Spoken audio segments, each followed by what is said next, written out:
This video is based on Lingshan Hermit's work. We are all driven by this primal instinct and panic to do the work of self-proving and self-protecting. All rights reserved. Any infringement will be pursued. The deep motive behind every one of our actions originates in our wish to prove the self and to protect the self. Self-proving and self-protecting run through the whole of our life and are the source of all our suffering, unease, and affliction.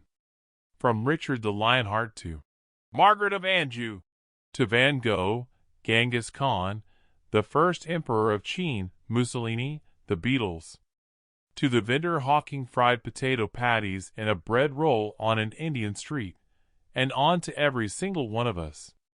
All people are bound by this, all are driven by this primal instinct and panic to do the work of self-proving and self-protecting. If you go and examine the motives of human beings, go and observe the underlying logic behind all their actions, you will discover that all human beings, and in fact animals, are the same.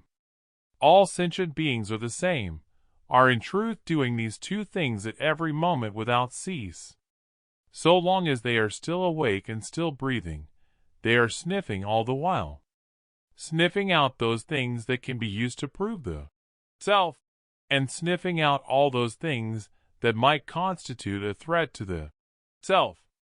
When they sniff out something that can prove the self, they will strive to seize it, strive to chase it, strive to possess it, strive to keep hold of it. They will use it to adorn the self and to define the self, and they will fear losing it. And when you sniff out something that might threaten the self, your self-defense system will start up at once. You will defend, you will evade, you will justify, you will cut ties, you will deny. You will shift the blame, you will mount a corresponding counterattack, or else simply seal yourself off. And this never-ceasing sniffing itself comes from that intense sense of uncertainty about their own existence, inborn in being sunk in ignorance. Speaking from the Buddha Dharma, this uncertainty about our own identity runs through the whole of our life. From birth to old age and death, we have been doing this one thing all along. We have all along wanted, by every possible means, to prove that we are that person we imagine ourselves to be. Everything we do is for the sake of proving this. We do it through touching, through chewing, through listening, through launching wars, through controlling others, through a sudden surge of followers, through a doctoral degree, through establishing a relationship with a great guru, through burning eye contact with another, through asking, "Do you love me?" through testing whether another remembers some remark you let slip, and whether they remember the food you like, and whether the courier delivered the parcel upstairs as you asked.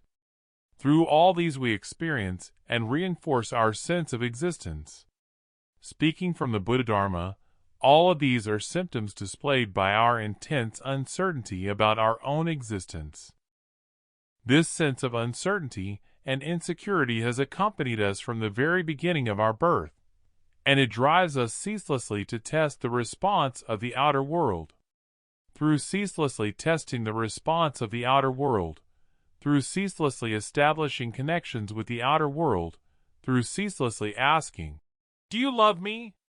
Through such acts we confirm over and over that we really exist, and that we are good enough.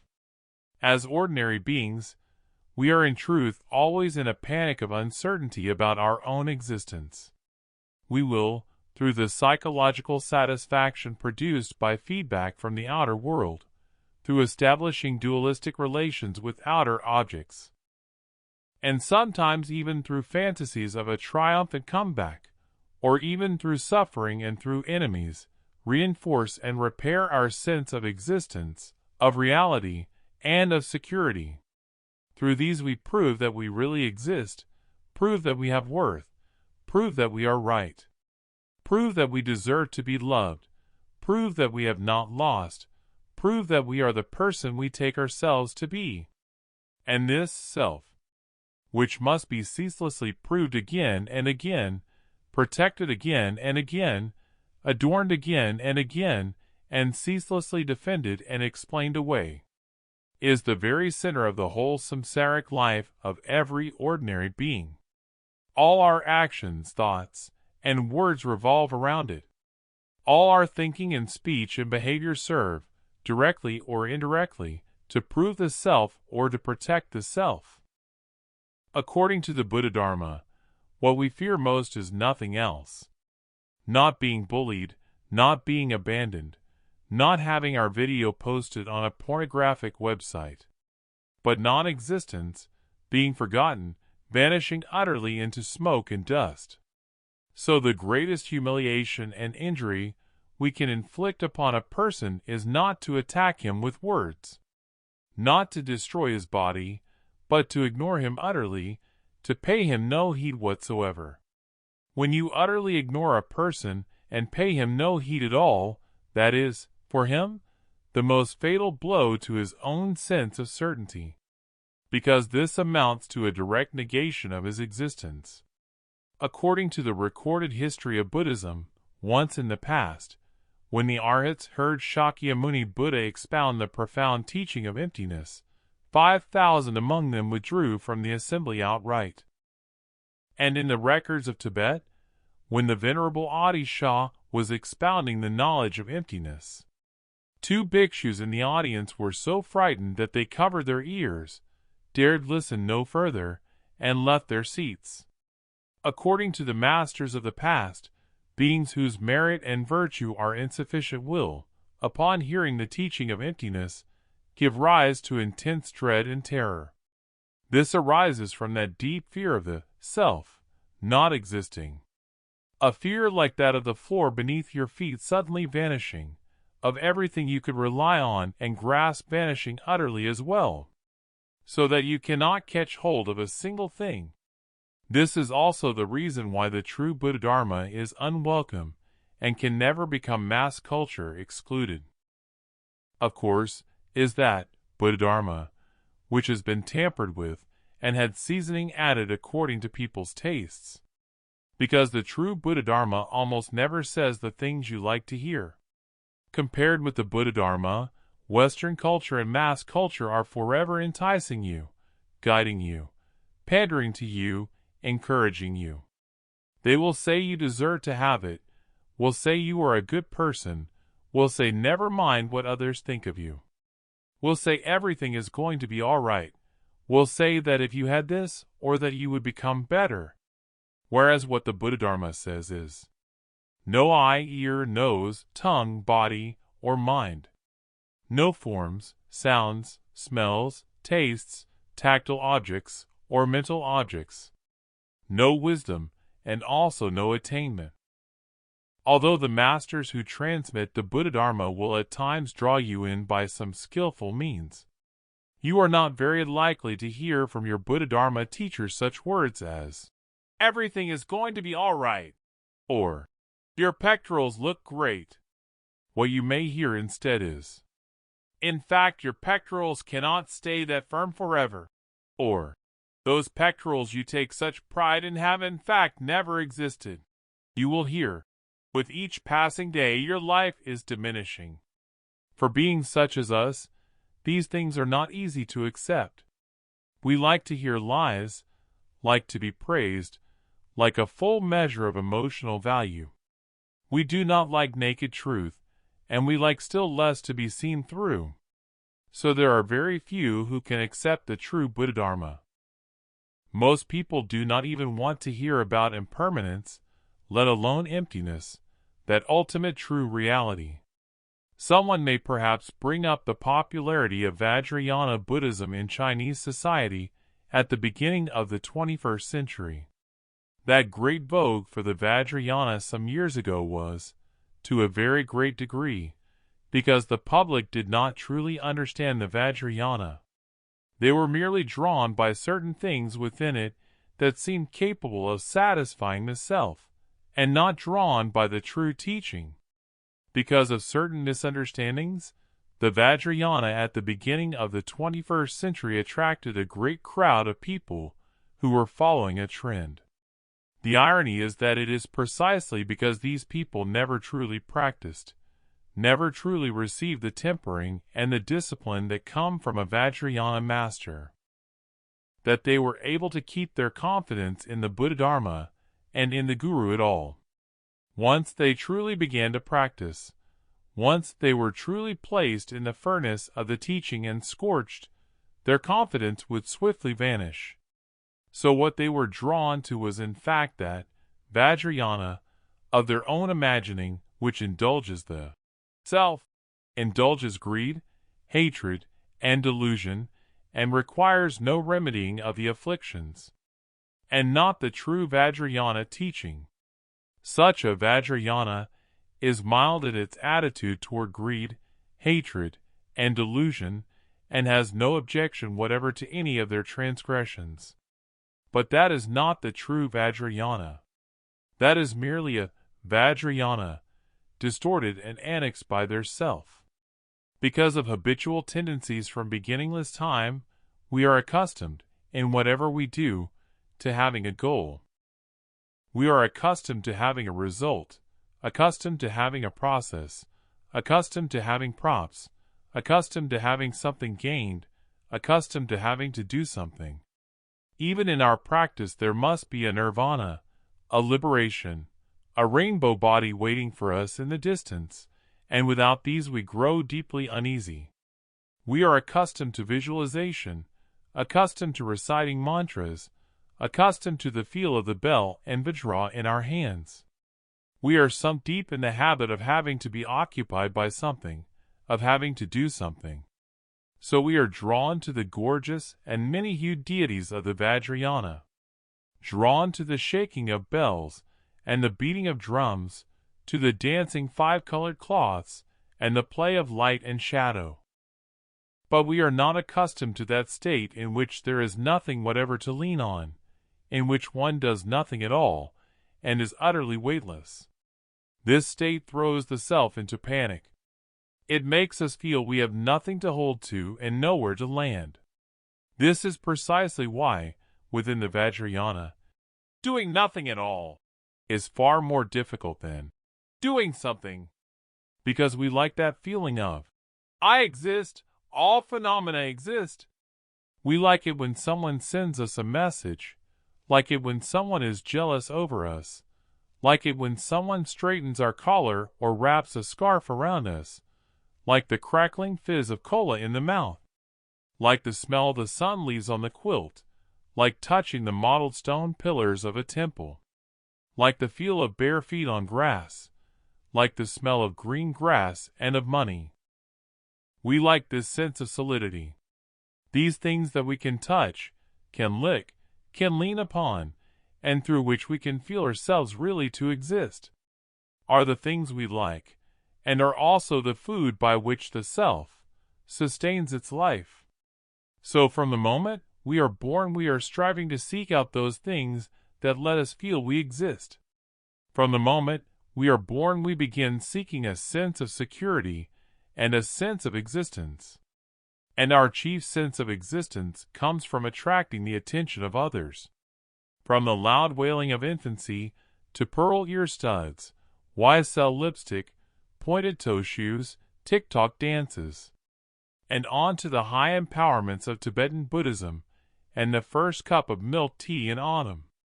We have all along been striving, by every means, to draw the attention of others. Fundamentally speaking, everything we do is, in the subconscious, for the sake of drawing the attention of others. The attention of others is the thing we depend upon to live. We need the attention of others, need their regard, need to be loved, need to be seen, need to be needed.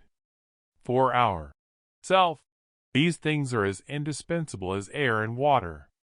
So, as human beings who crave attention, being needed, and being caressed to an extreme degree, we are all along seeking and sniffing out those things that can reinforce and prolong our sense of existence. And we are all along dodging and keeping at a distance from those things that threaten the self and can wound the self. Of the former, we will take in vast quantities, never sated. Against the latter they wish to build a solid fortress, to seal themselves off from them, so that they can never encroach upon us. All the efforts we make are, in the final reckoning, for these two purposes. Whether you go and pump iron, go and climb Everest, go and sleep with a white person, or go and run for president, smoke a Cohiba cigar, or dress yourself up as an alien and ride the New York subway.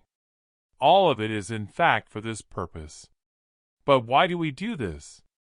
On the whole, all of this is a consequence brought about by humankind's misrecognition of its own true reality. We do not recognize our own original mind, do not recognize our own true state, and so we mistake the dependently arisen, self-nature-less, flowing phenomenon, that stream in which countless chains of cause and effect are operating simultaneously, for our own body and mind. We hold this body and mind to be a real existence, and at the same time hold the world outside body and mind to be a real existence too. When you hold your own existence to be real and not false, then of course you will naturally want to protect it, want to safeguard its interests. But how must one act in order to safeguard its interests? At this point those who have gained the world's power of discourse through the advantage of force step forward, and you are told, you must become strong, become clever, become extraordinary, must gain power and money, must raise your cognition, must make others like you, must make others fear you.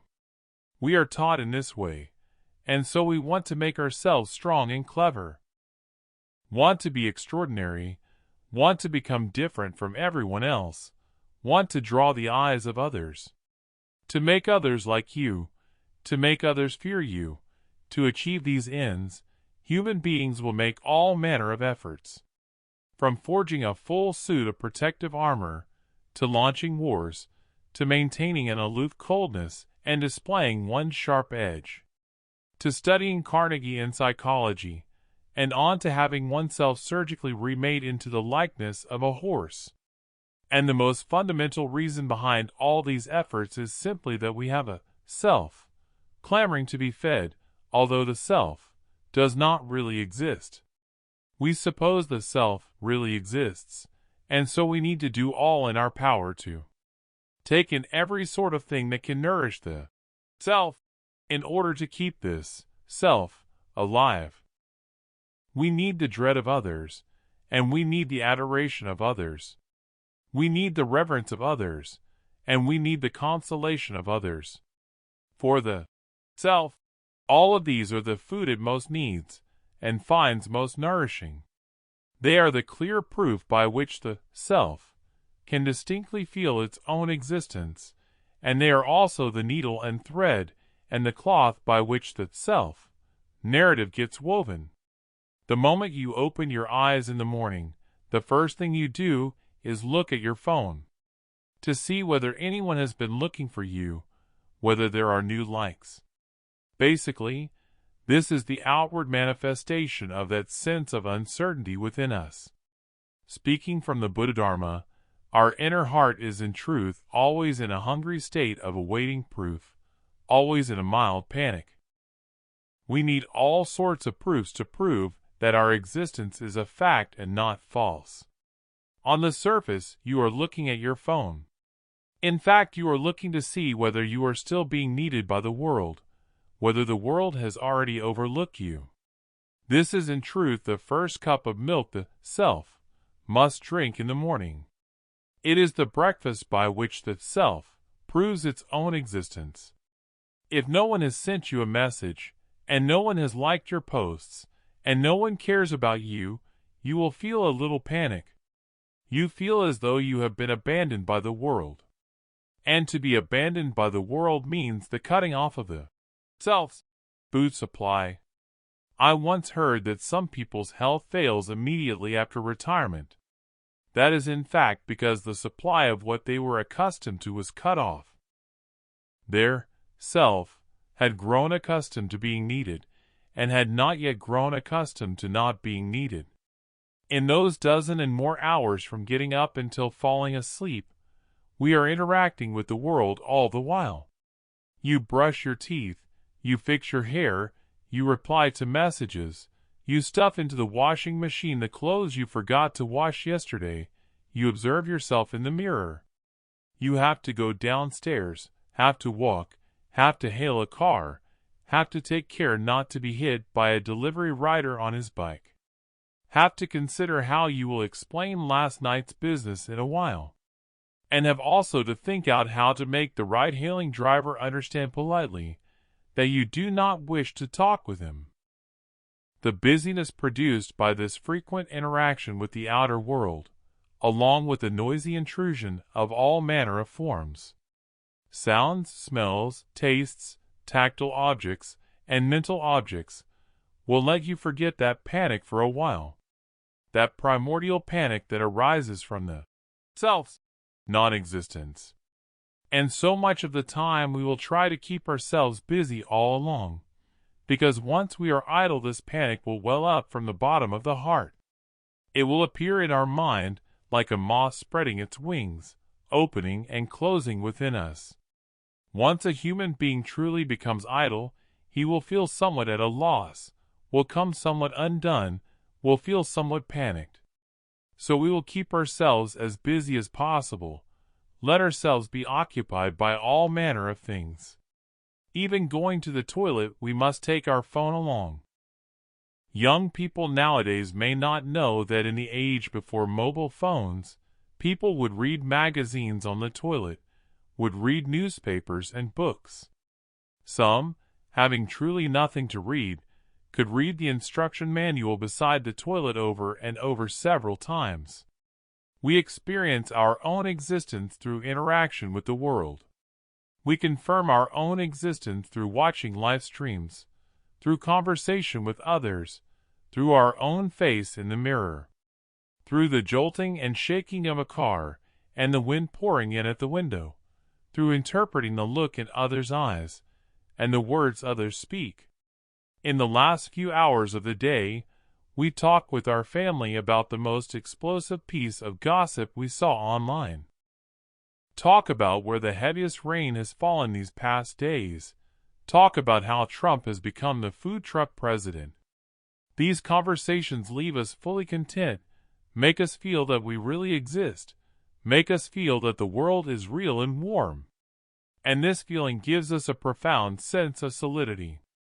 This world has Zia Hongshu, has Trump, has Louis Koo in torrential rainstorms, has the Strait of Hormuz, has the braised chicken pieces our mother makes, and has Grandpa doesn't brew tea. All of this is unutterably real, and we live in this real world.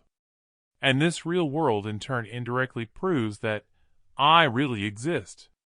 So this is also the reason why very few people can endure solitude. Because usually what we call solitude is in fact our being unable to find an object by which to confirm our own existence.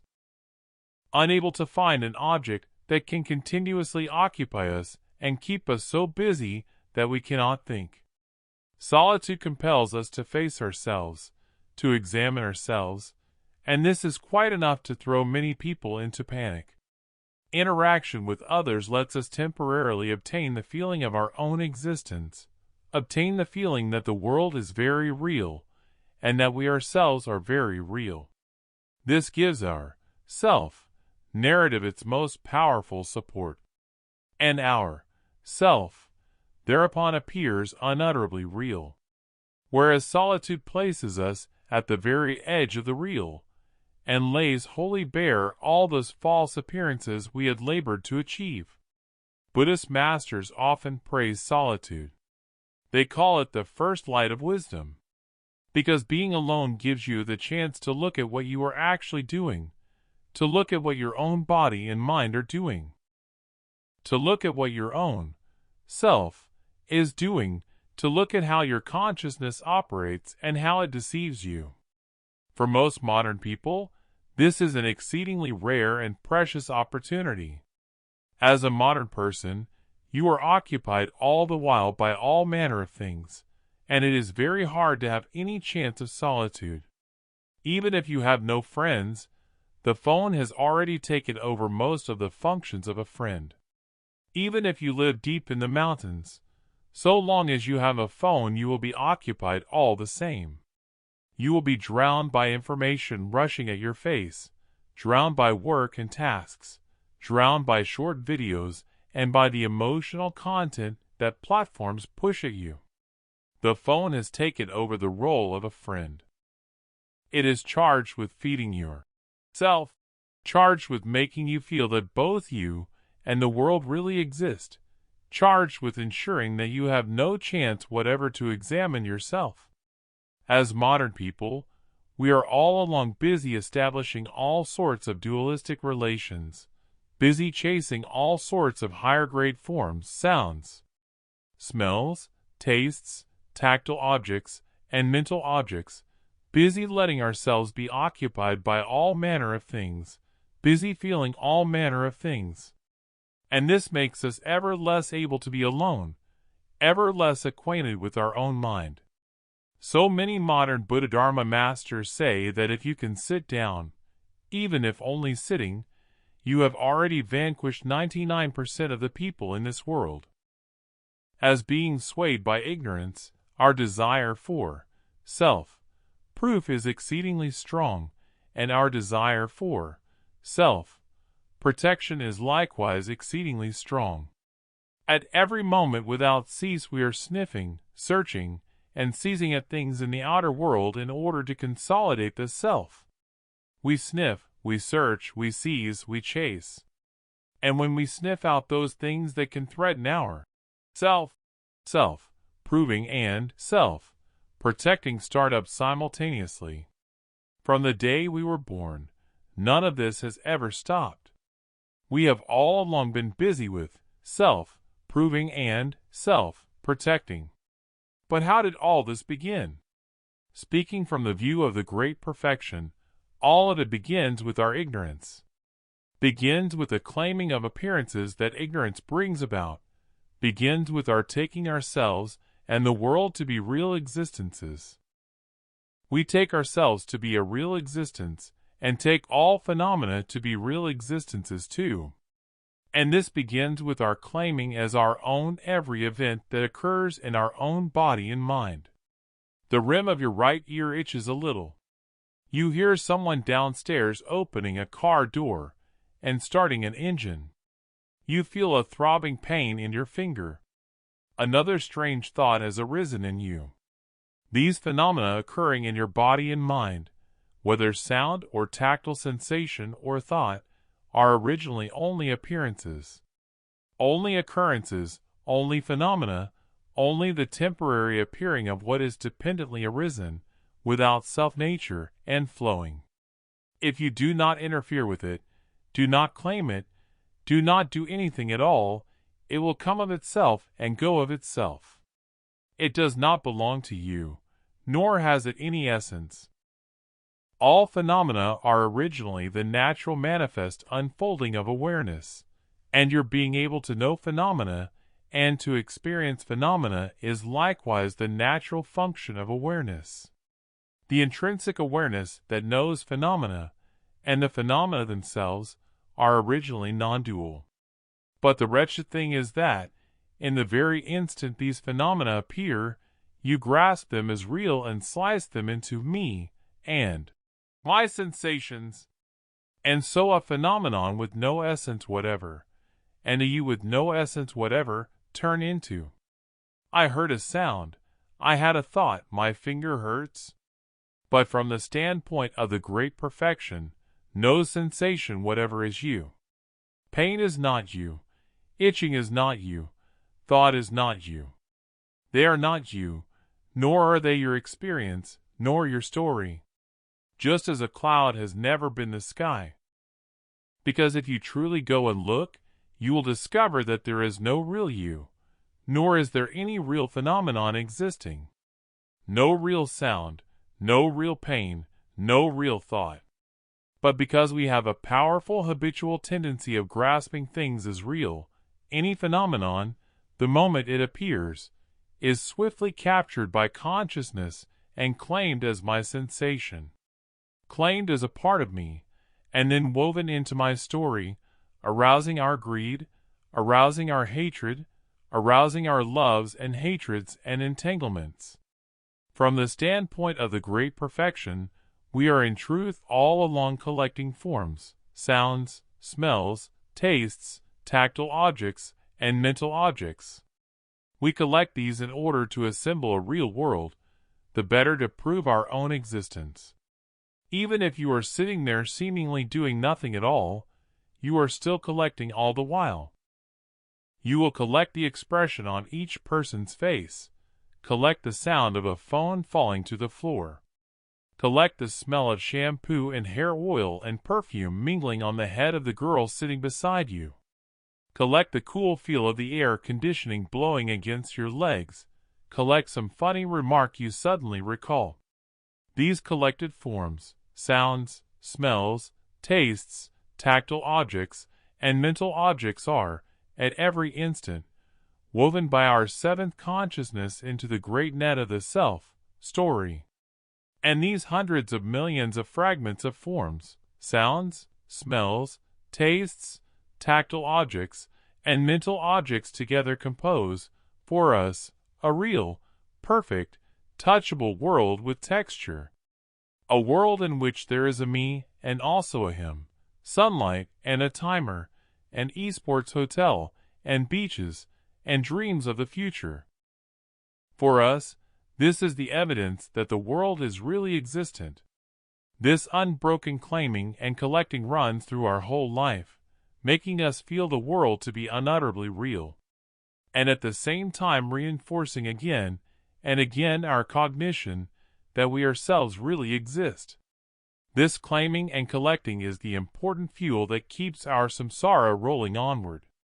Through these we feel our own existence, through these we feel ourselves to be real. But for excessively greedy modern people, these alone seem already insufficient to satisfy the appetite of the self. Modern people have already been utterly spoiled and are no longer content with these.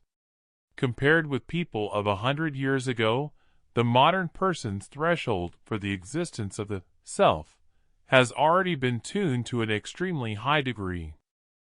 So they must have stronger stimulation, must have the maximum dose. Only intense stimulation can make them feel that they exist. To this end, we need intense interaction with the outer world in order to feel our own existence through that intense interaction.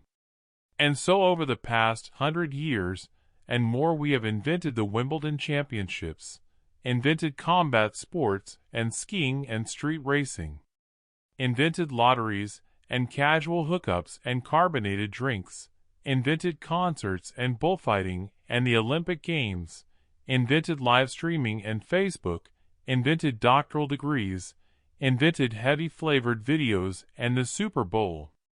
These make us feel intensely that we really exist. When tens of millions of people before their television sets are so worked up over a single ball that they cannot sleep all night, it is very hard for you to feel that all of this is illusory.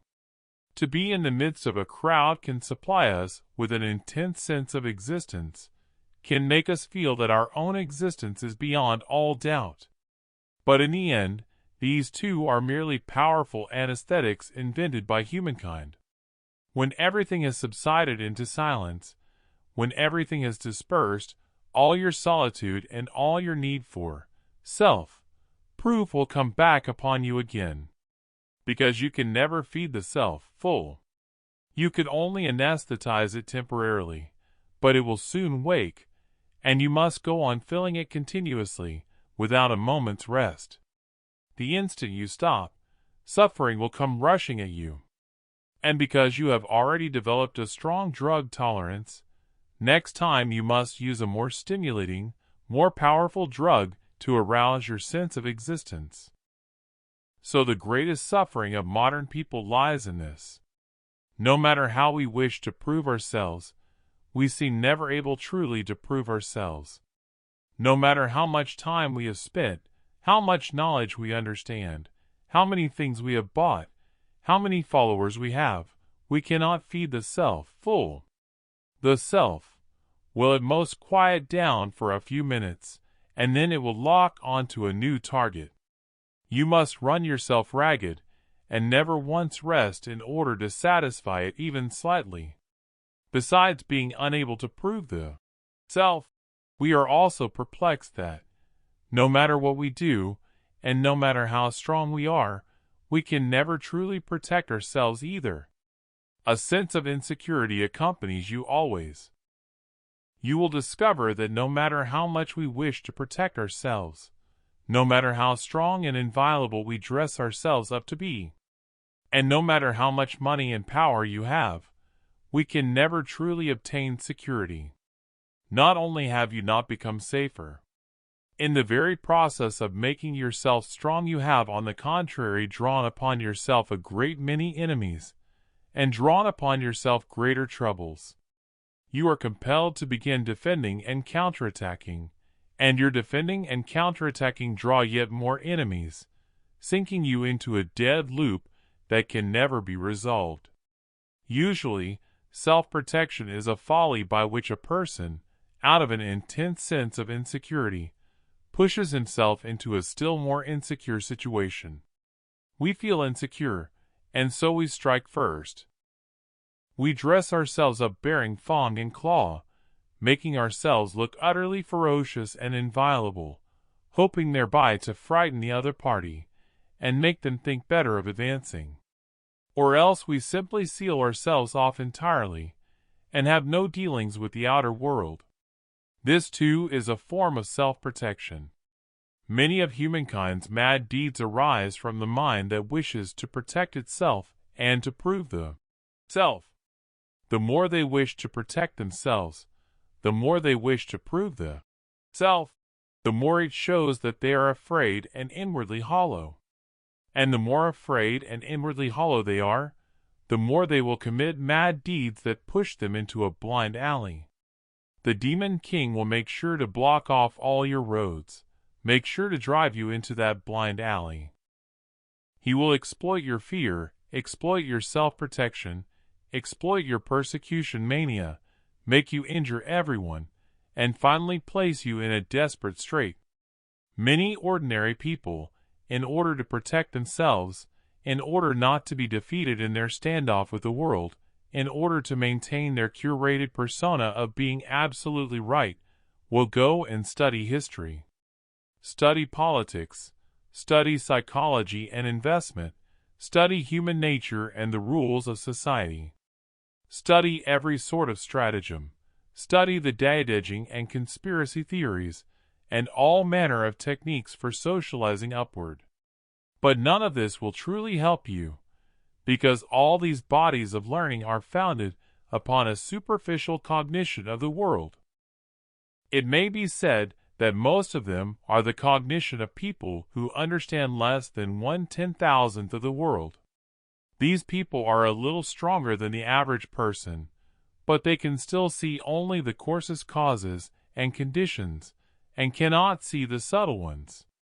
Yet because these bodies of learning do produce some effect at certain junctures and on certain levels, and will also give rise to a temporary illusion of success, they are able to conquer a great many people.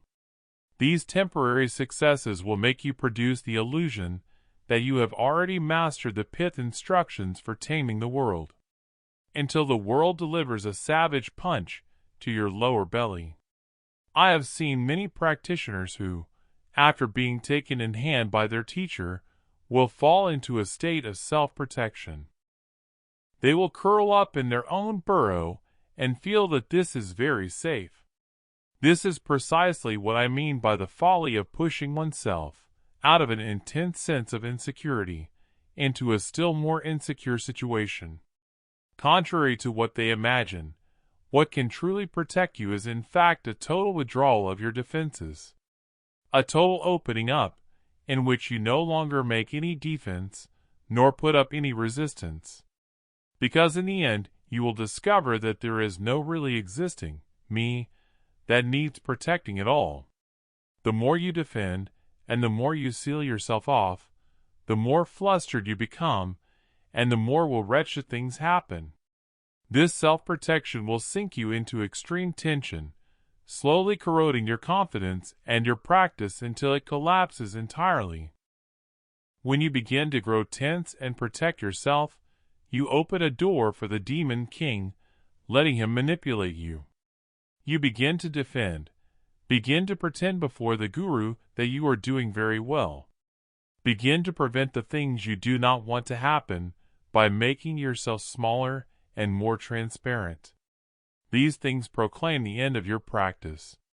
Speaking from the standpoint of craving, there exists an enormous relation between our greed and self-proving and self-protecting, because craving itself originates in a sense of lack, originates in our not understanding our own true reality. You feel that you must have enough things in order to prove your own worth and prove your own existence. Your worth is built upon a great many material conditions and spiritual reserves, built upon your powerful outward appearance. And so you want a German Hansgrohe showerhead and an Italian coffee machine, want to read Calvino's The Cloven Viscount, want more pleasant words and more emotional value, want more attention and more obedience. Want a freer, healthier, more thoughtful, more loved, and more successful self. Want the things you like to keep on happening and the things you dislike never to happen. All of this arises from craving. And craving is because you do not truly understand the world, yet urgently wish to prove yourself. And so you want to place yourself in a state of safety by an accumulation of the material and an accumulation of the spiritual. Those who do not truly understand the world yet wish to prove themselves. Their way of proving themselves is to possess more. Whether it be material wealth or spiritual wealth, they want to possess more. They attempt by this to sway the world, to make the world dance to their own rhythm. You want to maintain forever the state of possessing much, want to maintain your powerful outward appearance, maintain others' respect for you. Maintain your sense of superiority at being able to see through everything, maintain your air of refinement, maintain your control over others. Because you have been taught that only when a person possesses much, or is extremely strong and extremely clever, will the world treat him gently and everyone greet him with a smiling face, and only so can danger be avoided. And this is the finest food you wish to feed the self. You want by this means to tame the world, want to use your own strength and cleverness and money and power to tame the world and make it docile and submissive. This is the result of proof that the self most desires. But usually such a state cannot be maintained for long, because maintaining these things is itself an enormous source of suffering. It requires you to remain under high pressure all along, to remain awake all along, for this is a war against impermanence, and in this war no one can win. You cannot make others like you forever, and still less can you maintain your powerful image forever. It is impossible never to doze off. And even if you do keep up the pressure, you cannot make the world always docile. Most of the time, the world's docility is only a temporary false appearance. Step outside your own little patch of jurisdiction, and the world is as savage and untamable as ever. And our hatred comes from the failure of self-proving and self-protecting, comes from our anger and unwillingness at being unable to control the world. Our self-proof is ignored, negated, humiliated, and hatred thereupon arises. We discover that we cannot truly control the world, that the world is forever knifing us in places we never anticipated. Yet we are unwilling to fail, unwilling to concede defeat, and so we will go and do the most terrible things in an attempt to turn the situation around. And these things will in the end utterly bury us. Humankind's most complicated feelings are generally bound up with self-proving and self-protecting. We love our parents, but at the same time we hate our parents. And much of the reason for this is that our parents understand us best. They have unintentionally injured us many times, and we have unintentionally injured them many times. They know our weakest places, know our wounds, know our past, know what can gash us. Because they are closest to us, we bear all their most genuine anger. In the words of the Indian writer Arundhati Roy, her mother had toward her a cruelty that could grind one's very soul to powder. They love us in their own way, and hate us in their own way too, but their way usually makes us hurt the more. Many people keep their distance from their parents precisely because their parents can make the self-illusion we have constructed vanish utterly, can make us feel humiliated. Stripped bare, strafed with words, can make us unable to maintain our persona, can leave us without a shred of skin intact. Love is the same. We love someone because we see in that person the things we want, things that can satisfy our needs for self-proof and self-protection. But as time passes, as the masks on both sides slowly fall away, these things grow fewer and fewer. We begin to be no longer able to obtain self-proof and satisfaction from the other party, and we begin more and more to fall into a state of self-protection. We begin to quarrel, begin to smash things, begin to accuse one another, to guard against one another, to hate one another. All of humankind's loves and hatreds and entanglements are, in the final reckoning, nothing more than their self-proving and self-protecting having temporarily found a false lodging place. Together with the stress reaction of self-protection set off after the need for self-proof has long gone unsatisfied. Not one human being is an exception to this. Because of our inborn needs for self-proof and self-protection, we will instinctively go and do those things that can make us feel most comfortable. We will buy all sorts of little objects. We'll post on social media pictures of ourselves carefully retouched. We'll go to the finest restaurants to reward ourselves. We'll manage our figure and our expressions. We'll go and take an MBA. All of this is in order to maintain an image we believe we ought to have, a positioning of ourselves. A version of ourselves that we have spent a long time instilling in ourselves and in others. We feel that so long as we are clever enough, so long as we can maintain our powerful image and maintain our wealth and power, we will not suffer. But maintaining itself brings a great deal of suffering and injures a great many people as well. One of the greatest problems of people today is that they generally believe that suffering ought not to exist. At least, ought not to happen to them. Of course, they are not so foolish as to say outright that they think suffering ought not to exist, but in their hearts that is exactly what they think. They believe suffering is abnormal, that it is something they ought not to bear. And that is because they have all along been having these things instilled in them by every kind of social media and popular film and television. When a person believes that suffering is an accidental matter, believes that human beings can avoid suffering by becoming strong, by possessing power and money, or by seeing through the rules of society and seeing through human nature, he will injure a great many people in order to become strong, and afterward will become more wretched still. To prove the self and to build the self's sense of security by seizing power or money or by becoming strong. This is the source of all evil. And if such a person further fancies himself supremely clever and lucidly awake to the world, fancies that he has seen through human nature and the rules of society, and is expert in the loopholes of the law, then he is all the more beyond saving. His cleverness will injure a great many people. He will do the most wretched things without the slightest remorse. And the source of all this is simply that you believe the self really exists. Because you believe the self exists, protecting the self becomes a naturally righteous act. And in order to protect the self, you must make yourself strong, must make yourself clever enough to circumvent all the injuries and consequences you can see. And becoming strong requires the support of power and money.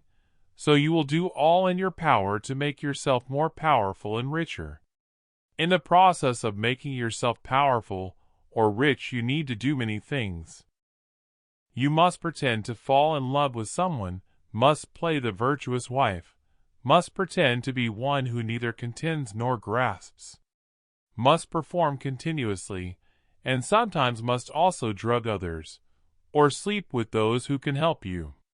You are not clever enough to see the consequences these things set off, and so you cannot see that the things you have done will finally turn around and devour you. What you can see is that it lets others obey your every command, lets others crawl at your feet, lets you drink the most expensive red wine at breakfast each day. As for the anxiety and the various chain reaction consequences that the price behind all this sets off, you cannot see them at all, and do not care. Such people can usually see only the glossy outward appearance of those seemingly powerful humans, and cannot see the knife scars behind them, cannot see that they have been cut by the Iron Throne, cannot see their still bleeding wounds, cannot see all the torment behind their splendor. You are educated that you must become strong, and that so long as you become strong you cannot be injured. But becoming strong inevitably requires casting away a great many things. You must cast away your principles, cast away your original intent, cast away your earliest dreams. You cannot help doing things you do not like to do, cannot help allying yourself with demons, cannot help turning against your own kin. And in the end, you will inevitably be devoured by the consequences those acts set off. In history, when those sovereigns began to protect themselves out of an intense sense of insecurity, basically they began to walk into a blind alley. Because of insecurity, they began to maintain their persona, to maintain the image they had deliberately constructed. They hoped they could satisfy everyone, hoped they could settle everything, hoped that matters could be turned in the direction they wished. This is what we call self-protection. In House of the Dragon, Rhaenyra, after ascending the throne, began to maintain the persona of a queen, because she had an intense sense of insecurity.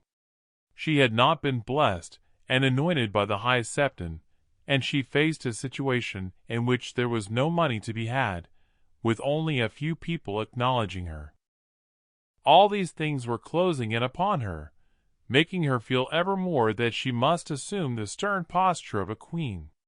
But once this thing has begun, there is no road back.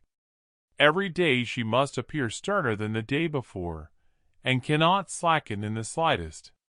In order to maintain her power, she had to do many things to prove the self and protect the self, She had to bear a ferocious face, had to cut off many heads, had to injure many people, had to disappoint many people, had to manufacture many new enemies for herself. And in the end, her acts of self-proving and self-protecting drew an enormous backlash upon her. A backlash that finally buried her in Dragonfire. The most terrible thing about Western culture is how bewitching it is to the ordinary person. And in fact, not only to the ordinary person. It is equally and enormously bewitching to the elite class as well. Western civilization has all along assumed that the self really exists, assumed that the self can be satisfied, assumed that human beings are rational, assumed that everything can be resolved within the compass of reason. But not one of these assumptions is correct. The self has never really existed, nor can it ever possibly be satisfied. And most people, the moment they are afraid, the moment they lose their sense of security, the moment they are tempted by the demon, immediately lose their reason. So matters will never develop in the rational direction you anticipate. What you see is that in the end everyone loses their reason on account of greed and fear.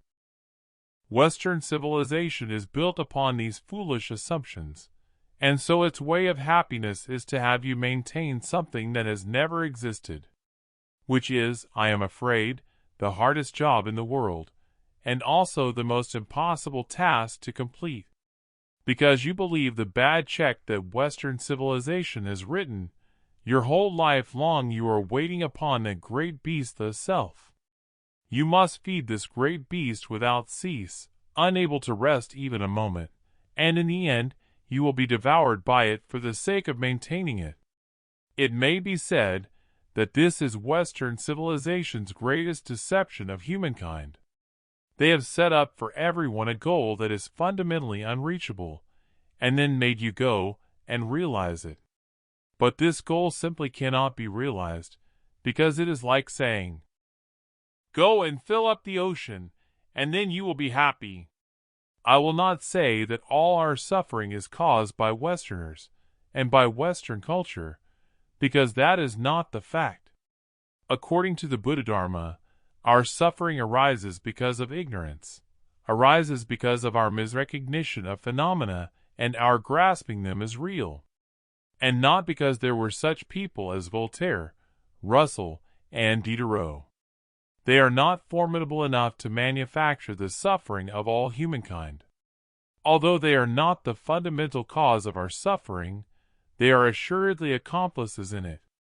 What cannot be denied is that the Western culture which began entering China in the 16th century has by now become the catalyst of all our suffering.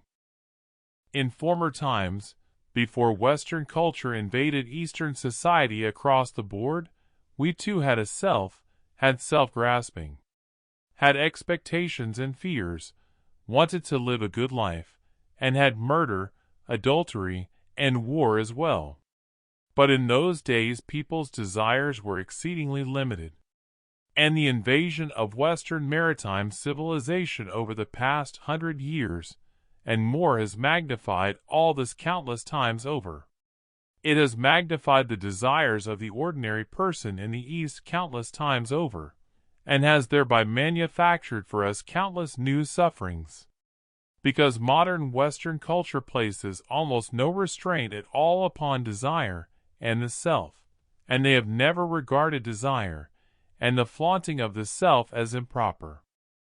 So Western culture's attitude toward desire has, over these 100 years and more, taught a great many people badly, women especially, making them no longer regard the satisfaction of desire as improper.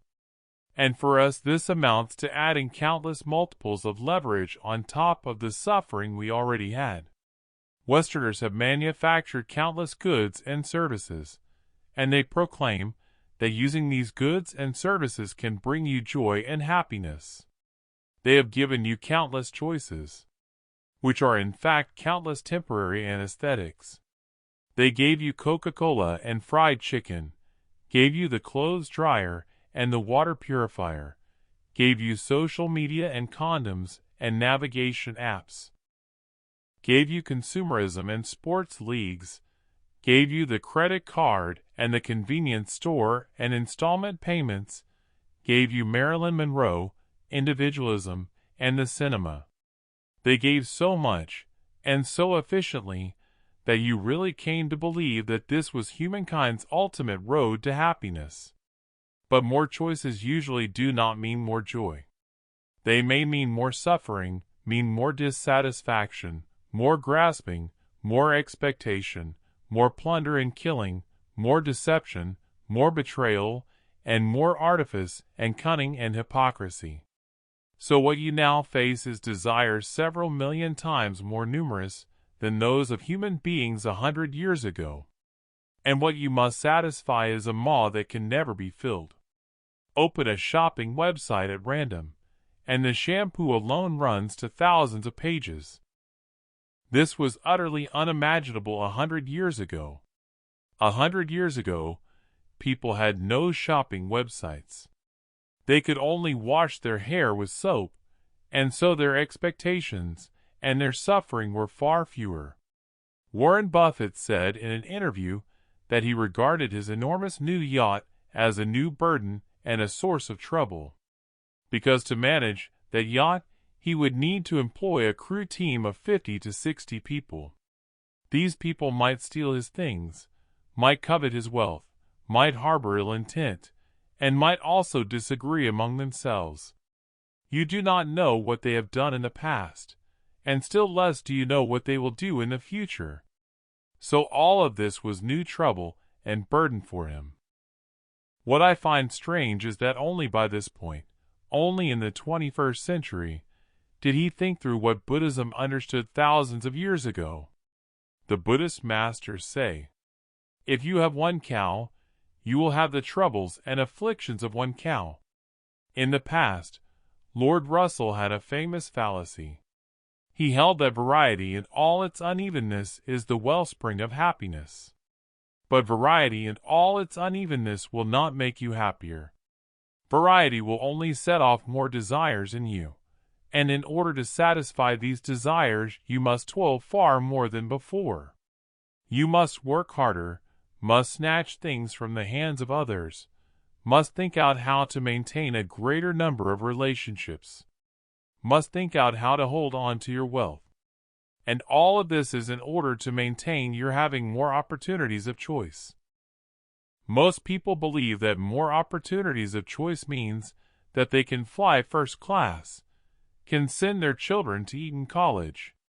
They believe that those who can attend school here will surely be happier in the future than those who cannot. But having more opportunities of choice may well not mean that you will be better off. Besides, suffering ought not to exist. Another false cognition generally implanted in modern people is this. They suppose that having more power of choice will make them happier. In order to have more power of choice, they will redouble their efforts. But more power of choice will not make you happier. More probably, it will produce in you the illusion that you can control the direction of your life and can choose your own future.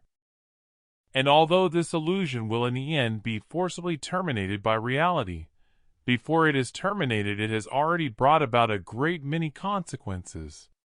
I believe King Charles of Britain surely has more power of choice than most people. From the moment he was born he sat in a royal carriage and has lived all along surrounded by nannies, private tutors, and servants. But so far as I know, his life is not a happy one.